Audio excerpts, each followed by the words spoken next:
Jumbo. What, no response? Hey, Jumbo, my name is Pastor Luke. Jumbo. My name is Matt. Hey, church, you want to learn some Swahili this morning? So, in case you don't know, Matt and I had the privilege, and you helped us as a church go on a trip to Africa, where we were there for 18 days. And it is our job this morning to tell you about that trip. And we have just a few minutes to tell you some of the amazing things that God did while we were there. So, real quick though, let's learn some Swahili together. You ready? So, Jambo, can you say Jambo? That means hello. Okay, so you got the greeting down. Let's say thank you. Can you say asante? Say asante sana. That means thank you very much. And now, if you wanted to say you're welcome, you would say karibu. You guys would do great in Africa. Awesome. I think you guys would do an amazing job there. Hey, in case you didn't know, Truth Connect is an organization that our church supports.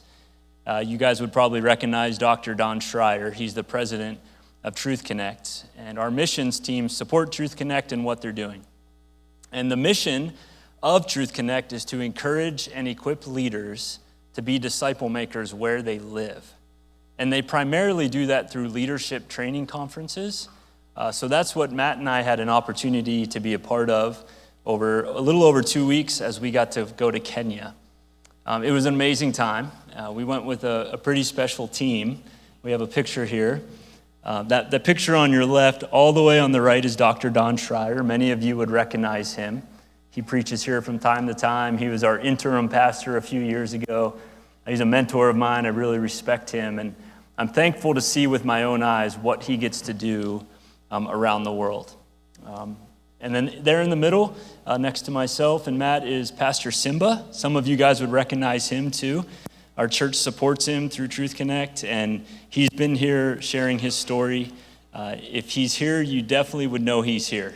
His presence is very, very loud and well known. He's a great guy. And he traveled with us everywhere we went in Kenya, which was great because he actually knows Swahili. And he was able to get us some of the best bananas I've ever tasted in my life. Then you recognize Matt Lushko. He's here live in person with us this morning. He was on our team. And then all the way on the left is actually Don's son, Jason Schreier, who flew in from California and spent the whole time with us while we were there. And it was great to get to know him and see what God's doing in his life as well. And that other picture is just our team crammed into the van. We really got to know each other well at this time together.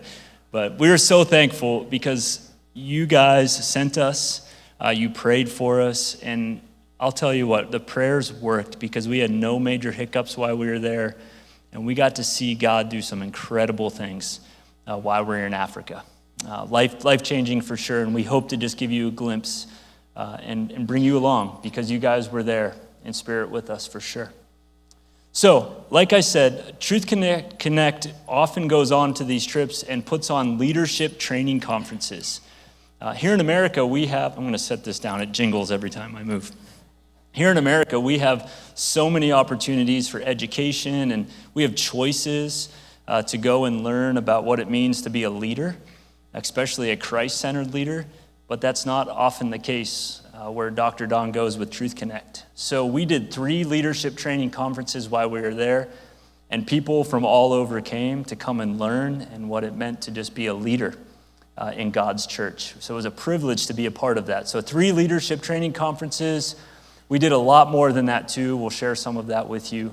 We were gone a total of 18 days. We flew 6 different flights the whole time we were gone, and we were about in the air for about 40 hours in all of the travel. Longest flight I ever took, and man, I'll tell you what, I didn't know you could be sore from sitting for so long. But it was so worth it to get there and just be a part of what God was doing. So I'm going to show you a couple maps really quick. This is my first time traveling this far. So I think it's kind of important to show you with some perspective where we were. On the left is Pennsylvania, where we are now, and Kenya is where we spent our entire time. We flew to Dubai and then flew into Kenya from there. But let's zoom in on the next map if we can. Here's Africa. And there's just where we were in Eastern Africa the whole time. And then our next map will actually show you where we were for our 3 leadership training conferences. So we flew into Nairobi, which is the capital of Kenya, there at the bottom of your screen. And we were there one night, and then the next day we jumped on a plane and flew to Eldoret. And from Eldoret, we were picked up by a team and driven to Kitale, where we really got to see Africa driving in the van, which is pretty amazing. So we actually started our work in Kitale and then worked our way back towards Nairobi. But I'm going to ask Matt if he can just share a little bit about what God did while we were in Kitale. Thanks, Matt. Yeah, so I've heard Dr. Don talk about these trips, talking about Truth Connect, going to Kenya and other countries. He's talked about it several times from the stage. I've sat across from him in his office in Panera. If anybody you know Dr. Don, that's where his office is. And so talk to him about these trips all the time, but I don't think I ever really understood what he did until I went and experienced myself. And, you know, you go there, it doesn't take long for you to realize that you're not in America anymore. And, you know, they have very little, but they're so thankful for what they have. And it makes me realize that, you know, I have way too much, and I take for granted a lot of the things that I have. But, you know, when we would go places, I've never felt so welcome or so loved in my life. And, you know, just the first day that we were there, or the first official thing that we did was a Sunday service. And, you know, I think it'll just kind of show you like how they are and how much they love you and different things. So Sunday morning, we're waiting to be picked up for the service. The service was supposed to be from 9 to 2. So it was a little bit of a long service. But we're waiting at the hotel. We're in our suits and ties, and we're ready at 8:30. And they showed up promptly at 9:30. Yeah, the Kenya time, they have a thing, it's called Kenya time. Really, they don't care about time there. They don't have anything else to do, so church is the only thing they're worried about all day. But we finally get to the church.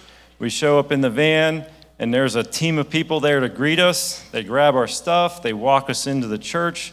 They sit us right down in front. And walking in to that church service was, again, something that I really wasn't ready to experience. It wasn't walking into a service like you would expect here.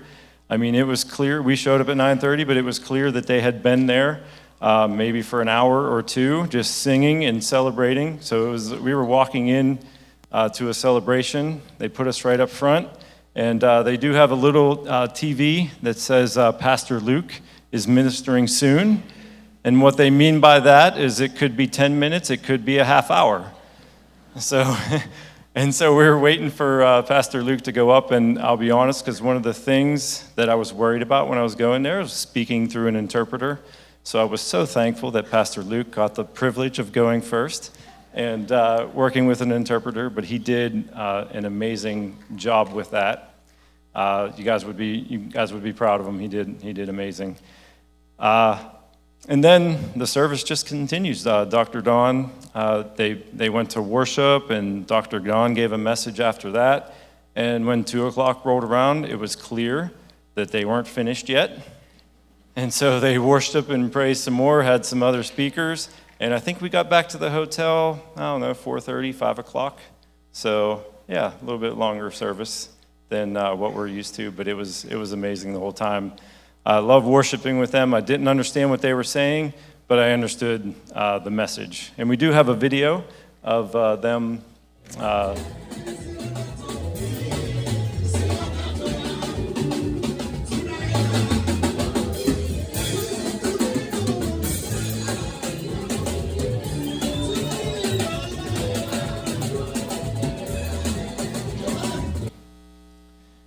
So, and that is honestly a mild video for what they usually do. But you can just tell, I mean, they're crowded in there. It's hot, but they're just happy to be there. They love Jesus, and they're just celebrating the whole time.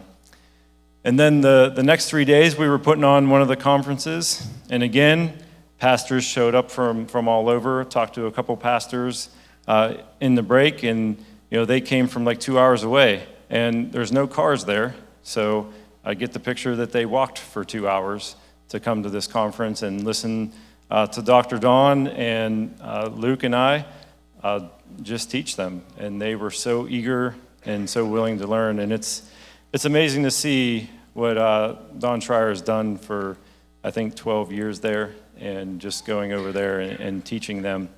And even, like, the room was packed, but if we were sitting up front, you turn around and you'd see windows, and you would see kids in the windows wanting to learn and to pay attention. So they were all there to learn and grow. And then we gave them certificates at the end, and they were super excited to get those certificates, and they just loved every part of it. And then I wanted to share a little bit about Pastor Richard. He was the guy that you saw in the video there singing. He's the pastor that Dr. Dawn works with to put together the conference in Kitale. And Luke talked to him this morning, and I was texting with him this morning. And so they're going through a little bit of a rough patch, him and his wife, Joy. Pastor Richard has typhoid or malaria, and then his wife Joy was pregnant with twins, and they just lost them yesterday or the other day. So we need to be praying for them. It's amazing what he's doing there, and we'll share a little bit more about him. But Thanks, Matt. So like Matt said, the first 3 days, after church, the first 3 days, Monday through Wednesday, we put on the leadership training conference, which was really humbling. We learned a lot as well. And just to echo what Matt said, it's amazing to see what God has allowed Dr. Don to do through Truth Connect. 12 years ago, he basically walked to Africa and said, "All right, Lord, you're calling me here. I need you to give me some connections." And God has really blessed that. So it was humbling to be a part of that and to just walk into these churches where there's this level of trust where they're going to listen to what you say. So we went prepared and we taught, but we certainly learned a lot as well. But after we wrapped up those conferences, Pastor Richard, who you saw singing, which I want to give him a shout out, he's probably watching right now.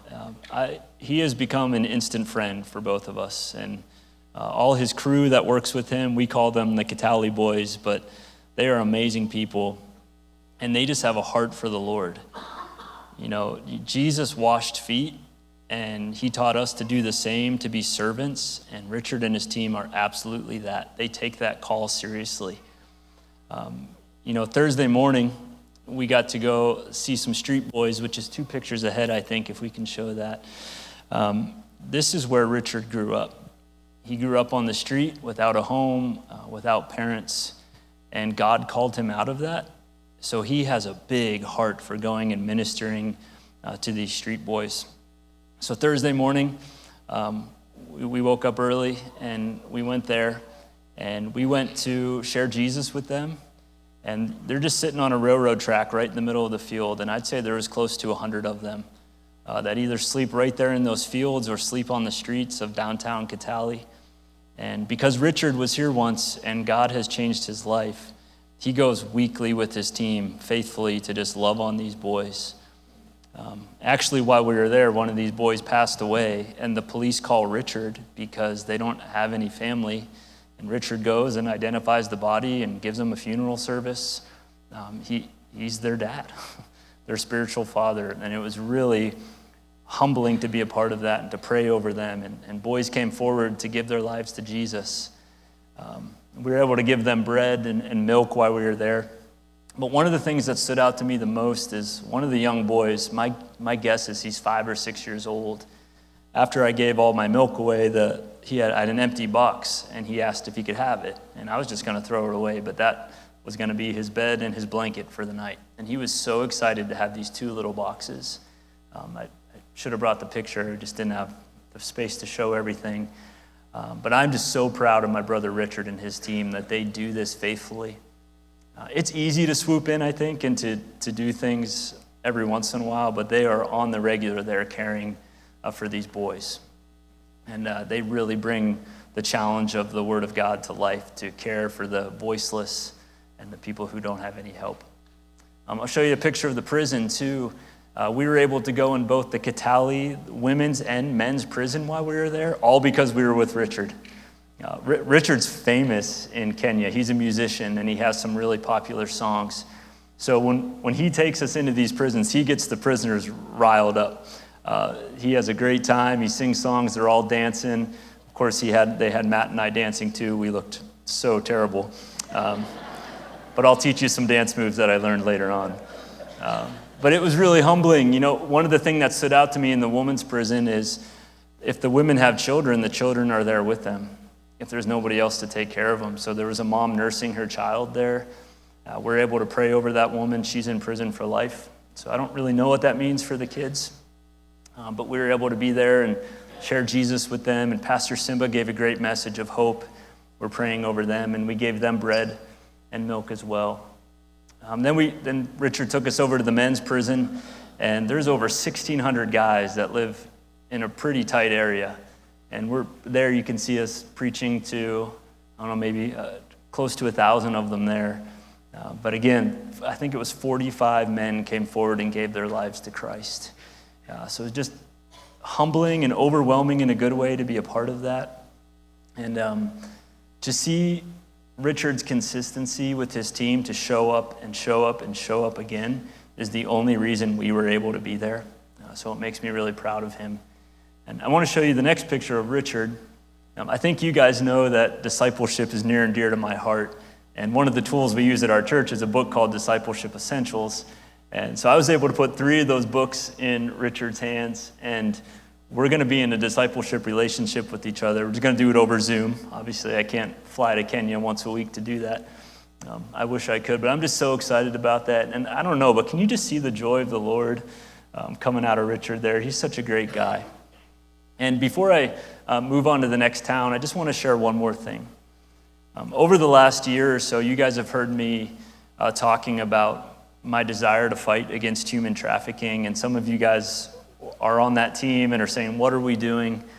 But I just want to tell you something.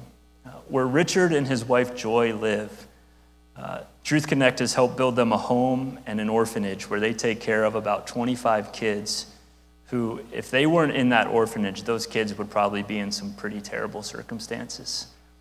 And Richard was able to tell me some stories about how he's rescued children. And I'm blown away by how God is connecting these dots. Because when God tells someone like me to pay attention to human trafficking and fight against it, you never know what that's going to look like. But you giving to this church supports Truth Connect, which supports a guy that is doing that. And it makes me so proud to call him a brother and a friend.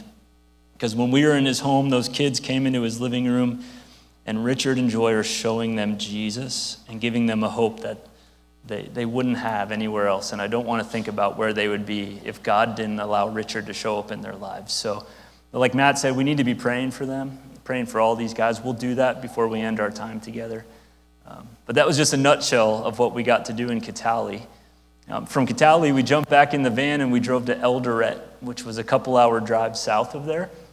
So the next picture will show you, this is Martin and Ann Shikuku's church, and it's called Glory Baptist Church. So we got there and we put on our second leadership training conference while we were there, and these people came hungry, ready to learn. We also got to do church with them the Sunday before, and one of the things that stood out to me there is just their love for truth. Martin has started a Bible school there where people from the community can come and they can get a certificate that will show that they've been through biblical training. And people really respect Martin and Ann and their leadership that they're doing there. And they also just have a love for each other. You know, after church, their church is a little smaller than ours, but everybody lines up outside and every single person shakes each other's hands. And they're just so excited to be in the presence of God together. And that's what really stood out to me there. I also have a vivid memory of sitting outside to cool off for a minute, and just a whole herd of cows walks down the dirt road. It's a very different culture. If that happened here, we'd all be on the phone calling the police. But it's just normal there to be sitting out church and just hear a cow moo as it walks by. But great people, thankful we could be there. And I think Matt has some stuff to share about there as well. Yeah, before I get to Elder Red, I forgot to mention, I wanted to thank Pastor Richard because I know he's watching, but I got to share about EC Men, and that's what I taught about. I taught about the coin, but they were so excited about it, they went out and they made their own shirts. And so they had the Catali boys, they all had their EC Men shirts on, and they followed us around a little bit with them on. It was pretty amazing, and how receptive they were. But my time in Eldoret and at Pastor Martin's church was really a revelation to me from God of like why I was there. I went on this trip because Dr. Don asked me, and also Pastor Luke asked me. But honestly, I wasn't really sure why I was going, other than I thought it would be really cool to go to Africa. But a couple months ago, back in April, I decided that I was going to do a 7-day fast. And so while I was doing this fast, my prayer was just to kind of, God revealed to me what he was doing with EC Men and what was going to go on, and like what's the future with that. So I wanted to do some really focused prayer on that. So I decided to do this 7-day fast, and it was really amazing. I would encourage anyone here, if you don't do a fast, even a 1-day fast can be great, and just how God can reveal things to you. But two things, there was a lot of things, but there was two things that God revealed to me in that time of fasting. And number one, he said, don't compare EC Men, or don't build EC Men for the churches in Johnstown. He's like, I'm doing something greater. And I didn't know what that meant at the time. And then he also gave me the message to desire to travel. And so when Dr. Don, approached me about going, and Pastor Luke said, you should come on this trip. And I was thinking about that, and I'm like, I better go on this trip. And so my time in Eldoret was God kind of answering that, like what he is going to do greater. Because like I said, I shared about EC Men in my time of teaching, and I went through the coin, and I've talked about the EC Men coin before, but it's a reminder that I carry around on how I want to live. And so I went through those different things to teach them what were the EC Men warrior responsibilities on how to live. And again, they absolutely loved it. And another thing, I took coins with me, and I was praying about how many to take, because I couldn't take enough coins for everybody, obviously. And we took stickers to give to everybody, but I had some coins to take, and I prayed about how many to take to this church, and I took 4 of them. And so I decided that I would give one to the pastor, and then I would give him the other 3, and he could decide what to do with it, or who to give those 3 to. And after I was done talking about EC Men, we went into his office, and he said, hey, I love what you're doing here. We need to challenge our men here in Kenya, and also beyond that. And I think this should spread. And so he decided that he was going to give the coin. There was a pastor there from Tanzania, and there was also a pastor there from Uganda. And so he's like, I want this to spread. And so for me, thinking about it, I started, if we go back a slide, I started here in Pennsylvania, and I have 4 churches that we work with. We work with Christian Community Church in Pittsburgh, and then also here at Emmanuel, obviously, and then Liberty Grace and Pleasant Hill. And honestly, like, I was excited about that. 4 churches here in Johnstown and Pittsburgh, and I thought that was great. But obviously, God had bigger plans, and he revealed that to me through my time of fasting and seeking him. And now, here we are with the potential of those 3 cities in Kenya, and then also having EC Men in Tanzania and Uganda. And I never imagined 2.5 years ago, or whenever God put this thought into my head, that this would be an international ministry.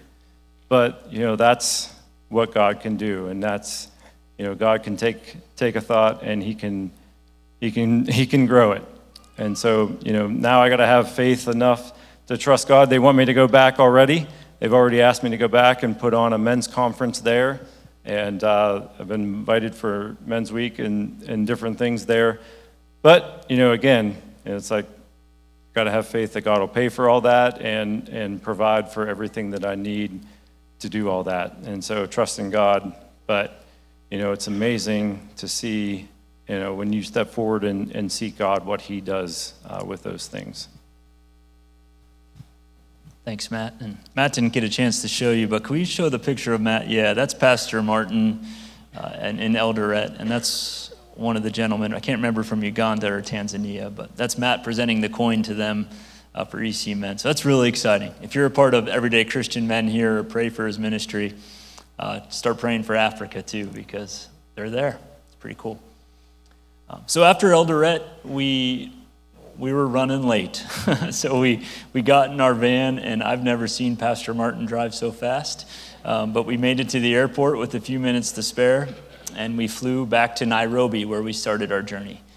And in Nairobi, you guys would, like I mentioned, probably know Pastor Simba. He runs an organization called CBCK, which is just an amazing thing.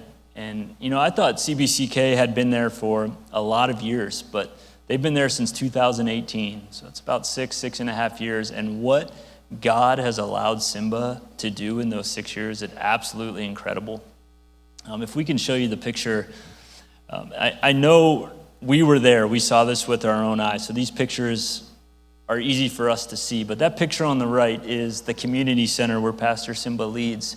He has an amazing team. But if you look right beyond that basketball hoop and those trees, that is what is called Kibera slum, where at one point there was 1 million people living in this slum. They're estimating about 500,000 now, because there's been some floods in the last couple of years. People have moved away or passed away.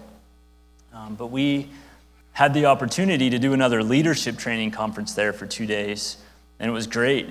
People were hungry for God's word. We enjoyed teaching what we got to teach, but that is what we stared at when we were sitting in the room listening to the teaching. And on Thursday afternoon, we skipped lunch, and Pastor Simba took us into the slum, and I will tell you, it was very, very overwhelming. Matt's going to talk a little bit about this too, but I've just never been somewhere like that. Tin roofs and mud walls made from sticks, and there's no sewage. People are just surviving. And it's pretty amazing to me what God has allowed Simba to do, to reach out to those people and be right there. Because if you don't know Simba's story, that's where he grew up. He grew up in the slum, and he's not there anymore. God has rescued him, and now he's there to reach those people that live there. So it's pretty amazing, and through the community center, they not only take care of physical hunger. The day when we were leaving, people were lined up outside to get 3 scoops of beans, rice, and potatoes that would last them about 3 days.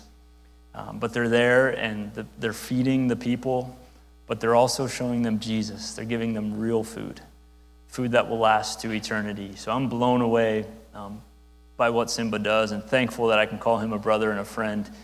Next time Simba's in town, get to know him. He's a guy that is really just saying yes to whatever the Lord calls him to do, and I'm thankful to know him. But Matt has some more to share about Kibera as well. Yeah, so walking around the slums, it was honestly an experience that, I've never experienced before. You're walking around this place that honestly no human should ever have to live in. It's just really bad conditions. And I can remember Pastor Simba, like Pastor Luke said, we skipped lunch to walk around the slums, and Pastor Simba actually thanked us for skipping lunch. And while we're walking around in between homes and houses of people who don't know where their next meal is coming from. And so, obviously it was nothing for us to skip lunch.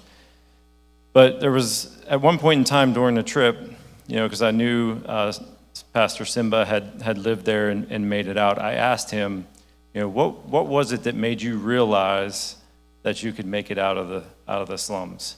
And his answer was this. He said, when I realized that it was my sin that was keeping me in poverty. And that answer just blew me away, because a lot of times when we're in a tough situation or things aren't going our way, we tend to blame others. But really, he looked at his situation and he said, hey, it's my sin that is keeping me here, and I'm gonna change that. And so he took on the responsibility, and he was seeking God, and I honestly believe that's what led him out. And I thought about that some more.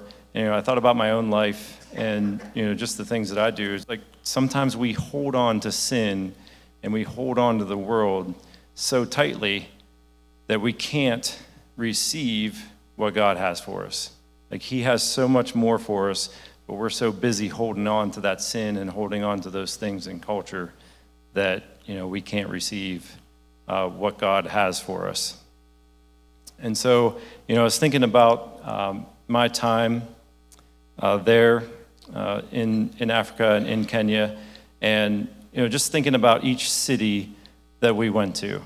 And I think about how God provided for each one of them. Each of the pastors are very different. Richard, Pastor Martin, and Pastor Simba, very different personalities, but God provided for them according to their needs.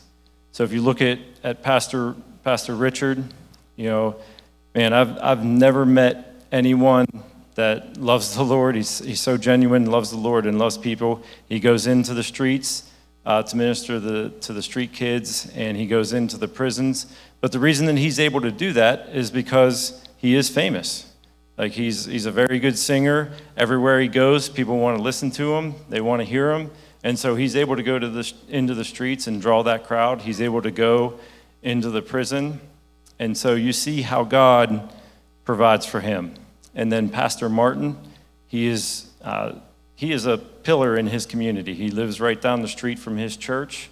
And, God has provided property for him to have his church. He has a school there. And they also have, they're building another building. And he shared the story the one morning of how they built the second floor of this building. And so it's all poured concrete. But the thing is they have to mix it all by hand.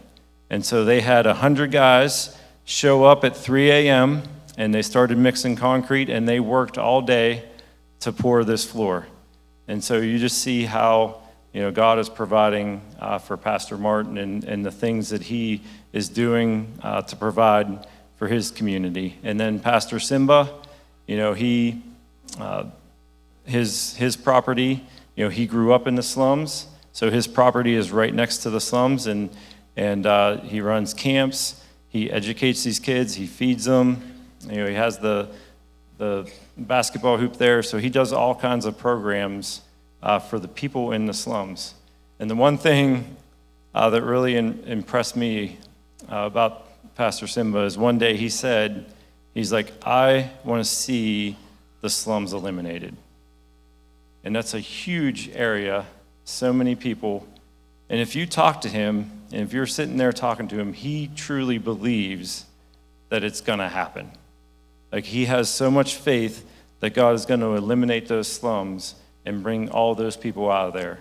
And he believes it's going to happen.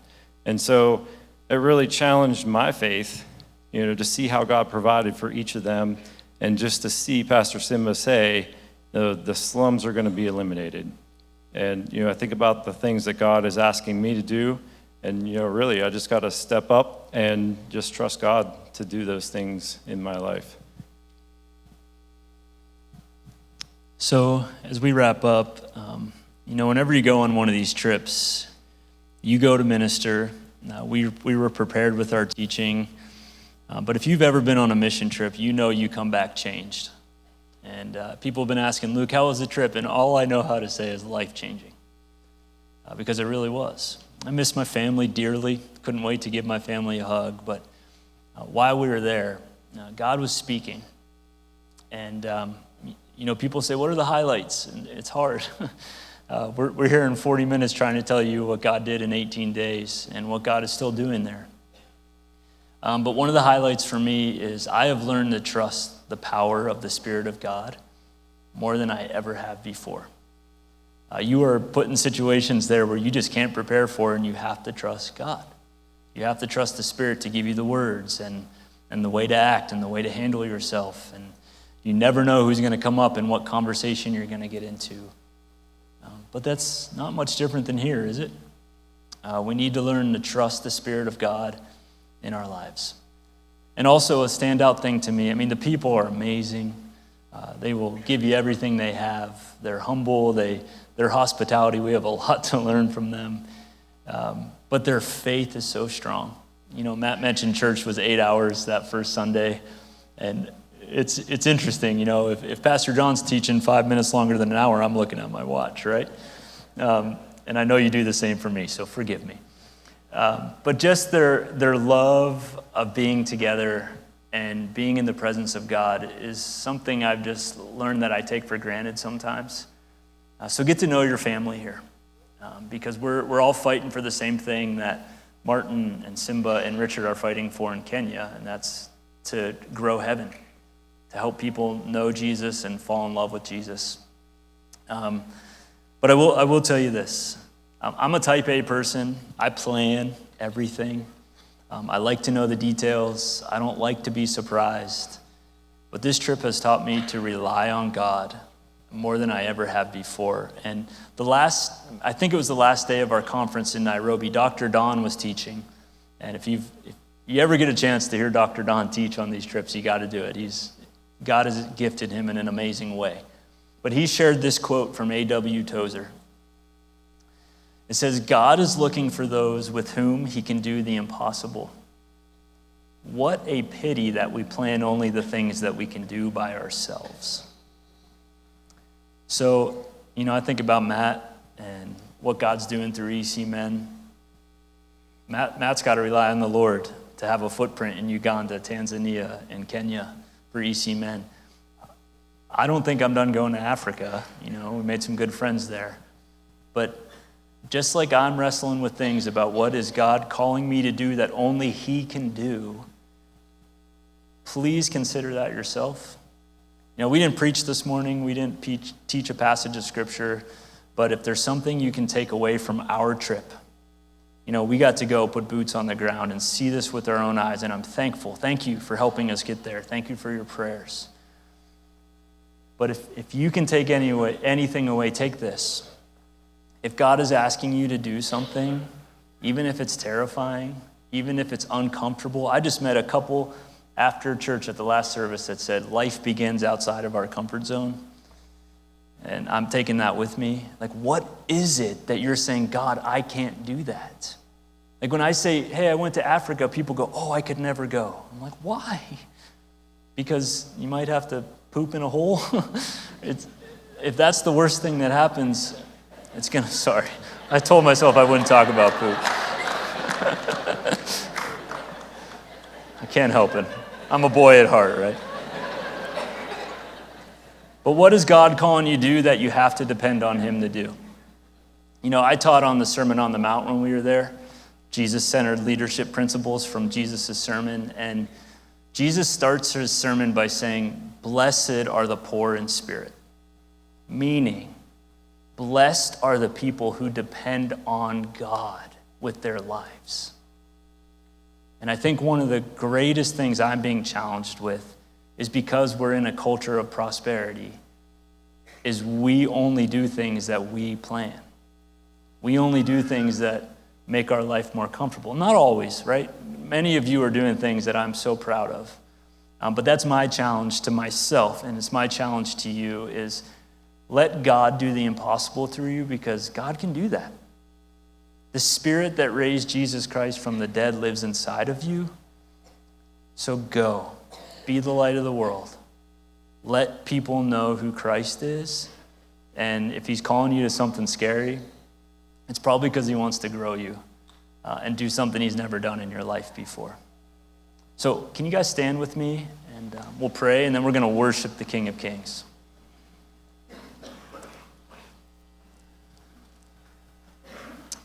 Father God, I just want to say thank you.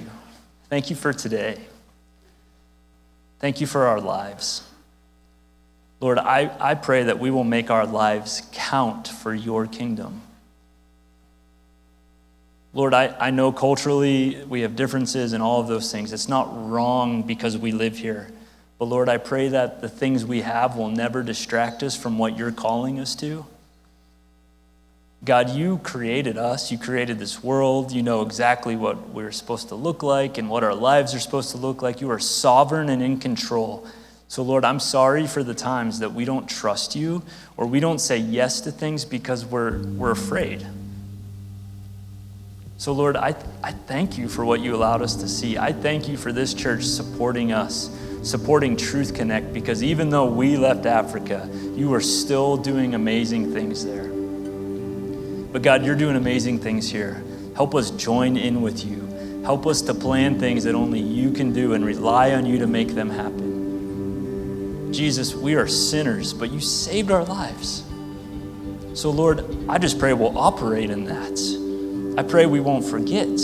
I pray that the things that are our routines and those things will not distract us from the purpose you've really given us, and that's to go and make disciples of all nations. And some of us are going to go and some of us are going to stay. But Lord, our purpose is the same. Help us be courageous and rely on you, Spirit of God.